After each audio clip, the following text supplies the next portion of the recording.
Hello, this is Philip Umiagbasa once again. In my last video, I spoke about how the factors of demand influence the demand curve. It causes changes in the demand curve.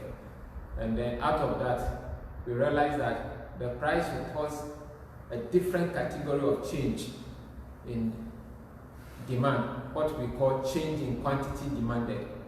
And all the other factors will also cause a different category, another category of change in demand, which we call change in demand.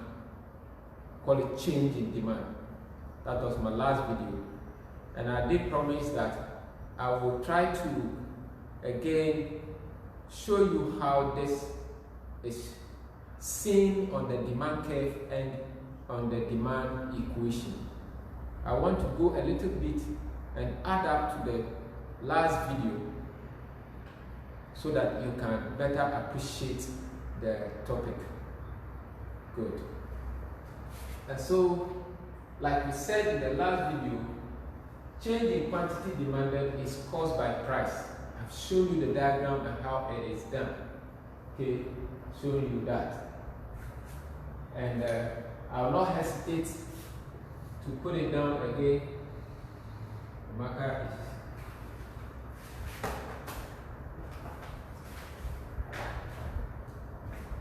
the line is okay. So price, and we said that it's your quantity demanded. Your price $22.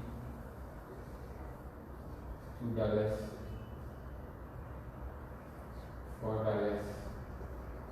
We did that. 16. Okay.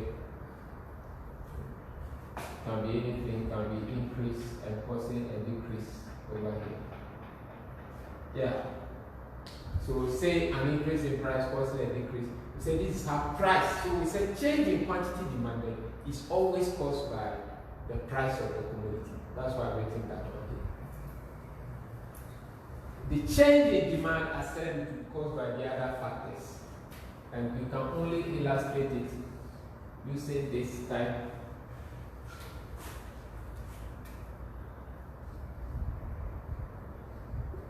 Remember this one too, even though it is caused by other factors, on the y-axis, price has to be there and the quantity demanded has to be here. In that case, you can do that.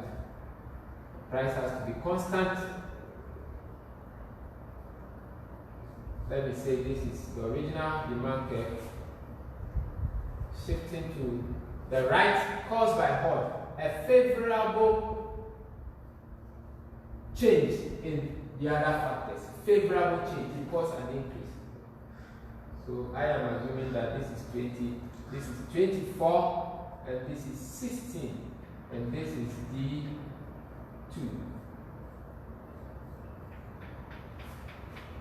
I am not talking much because I have shown all these things in my last video, the video lesson number 2 of the factors that influence demand. If you watch that one, you will understand why I didn't take my time at all in drawing this one, because I've done it already. Okay, but I'm just here to throw more light. Okay, so that is that. What about each equation known in accounts, either a table, a diagram, or a simple algebra or equation? We assume that QD equal to say 24 minus 2P.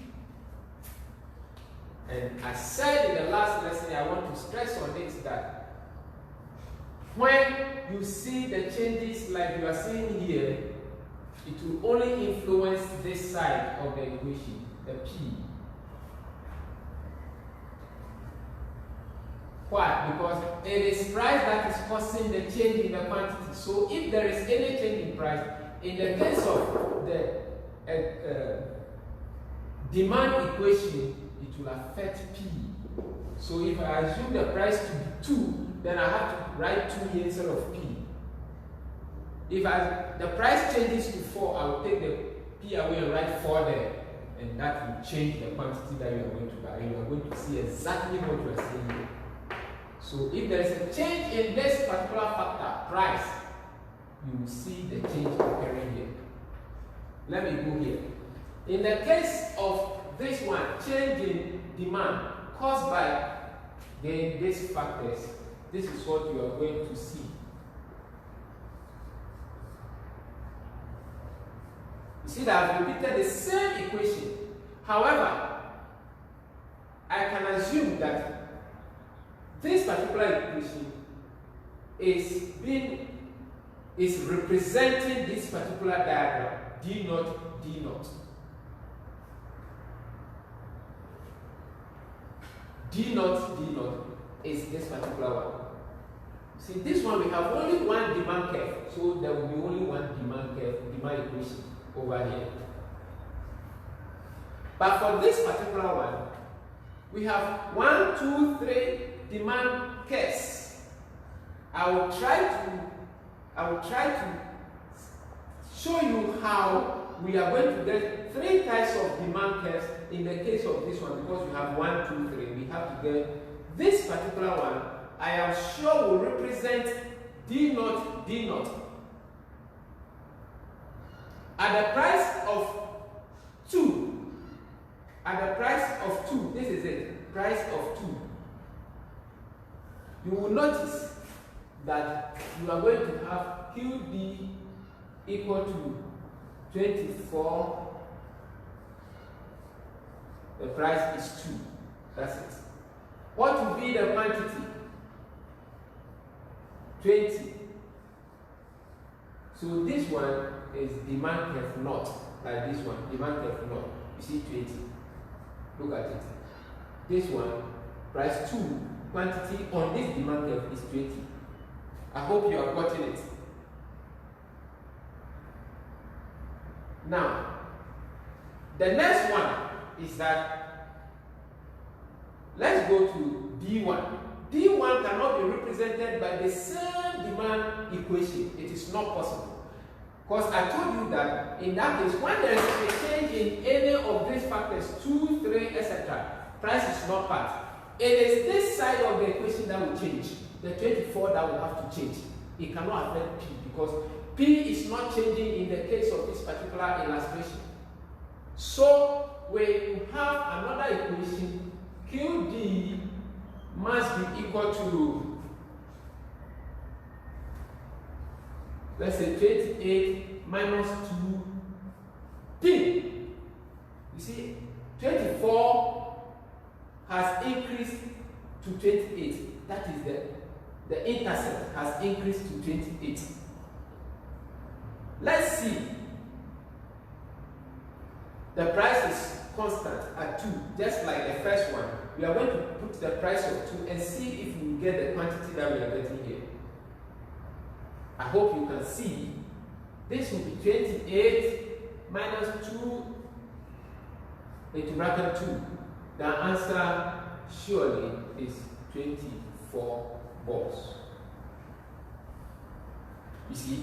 So the intercept has been affected. Why? Because again, I'm stressing, I want my students to understand, that is why I'm stressing on all this one, that these factors, factor 1, factor 2, up to factor 7, any favorable change in them, favorable change that the intercept will now increase is favorable, 24 to 28. Given that one at a constant price of 2, you are going to get the exact quantity here. So this demand curve D1 is for this particular equation. Pardon me, my board is exhausted, but we have to do this one. Let's take this one. For the last one, which is this demand curve, D0. Let's not forget, this is quantity demanded 1. For D0, the equation will have to change by the intercept, because that is what is affected in case other factors are influencing demand. So my QD2, demand curve 2, would rather be 20 minus 2P. The price is assumed to be constant because these other factors are influencing demand. So let's go 20 minus 2 to bracket 2. What are you going to get? The answer will be 16. 16 balls. Look at it, 16. I hope my students get what I'm trying to show them. The intercept is changing. The D naught is 24 minus 2P. D1, the demand curve D1, as a result of a favorable change in all these factors, it will cause a demand equation that you can represent by QD equal to 28 minus 2P. What has been affected is it the P, not P, because P is still 2. What has been affected is the intercept, which is the 24. It has been affected positively, increasing it from 24 to 28.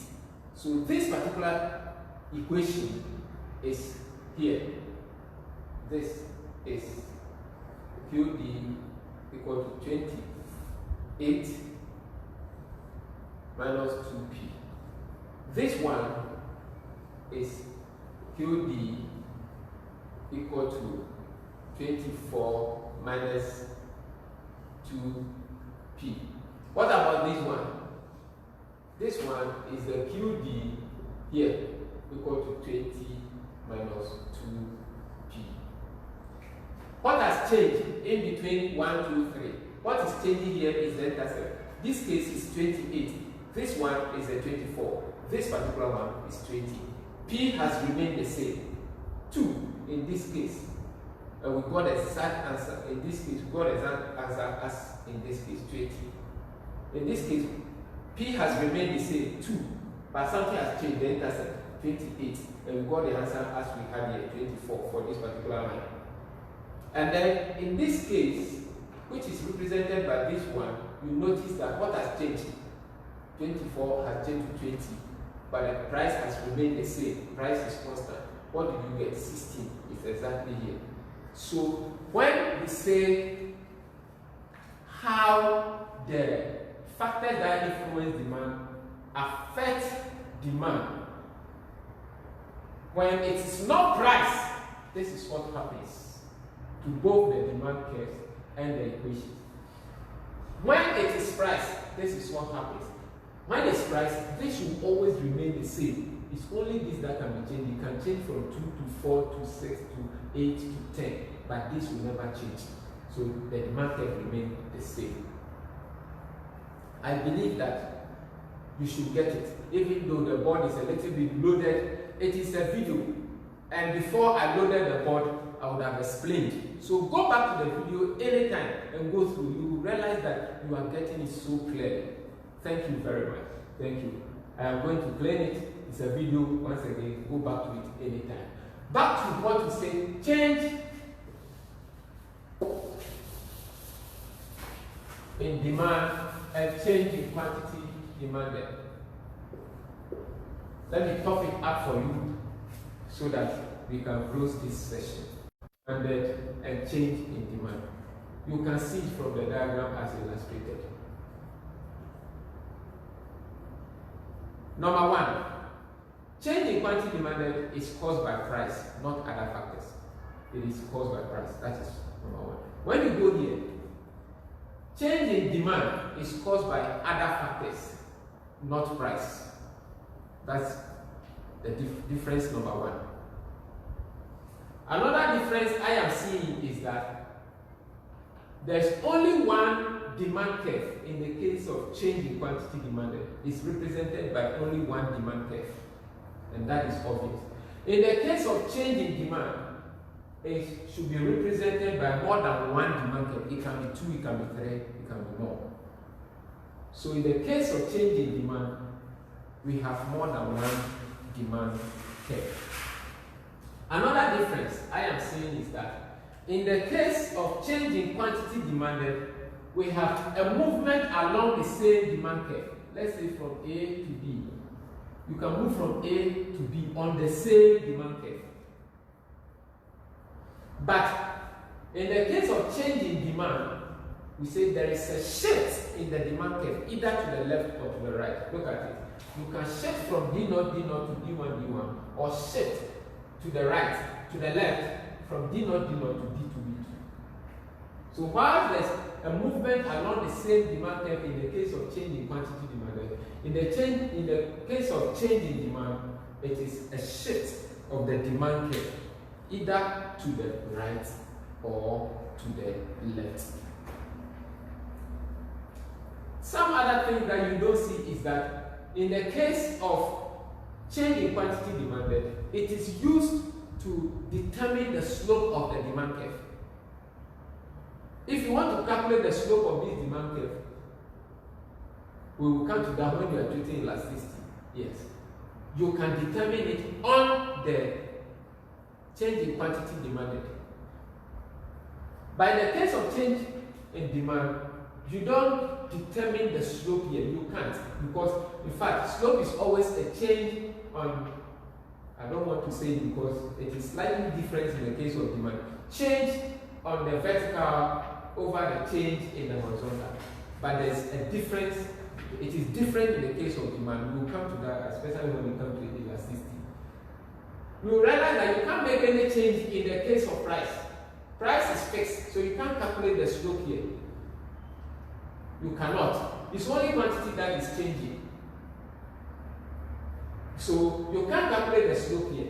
But over here you can change, you can calculate the slope. Why? Because there's a change here, there's a change here. And slope is calculated by change in what is on the y-axis and change on the, over the change in what is on x-axis. Here you can't have any change on the y-axis, so you can't calculate the slope. So we say that this one, it determines the position of the demand curve, while this one determines the slope of the demand curve. Determines the position of the demand curve, and this one determines the slope of the demand curve. Once again, don't get it wrong. You can't calculate the slope of the demand curve by finding the difference on this one over the difference here. It is the other way around. It is unique to Econs, and it can be explained later when we come to elasticity. I believe that I will explain that when we get there. So don't bring mathematics here. It is slightly different. Okay, so on this note, you now have the last one, which you call, no, I've given it. I say it is caused by price, and this one is caused by other factors. We will end this session. The lesson for the factors that influence demand, part 2 and part 3, they are something that will be beneficial to both SHS and tertiary students. Because if you don't understand the concept well, you can't grasp the content. And so I will ask that you share this video, the two, especially to all your friends, so that they can all benefit. If you are all good in Econs, I think the better the economy will be. Stay blessed and learn hard. Watch it and watch it over and over again. That will help all of us, so that you don't stay home being unproductive. God bless you.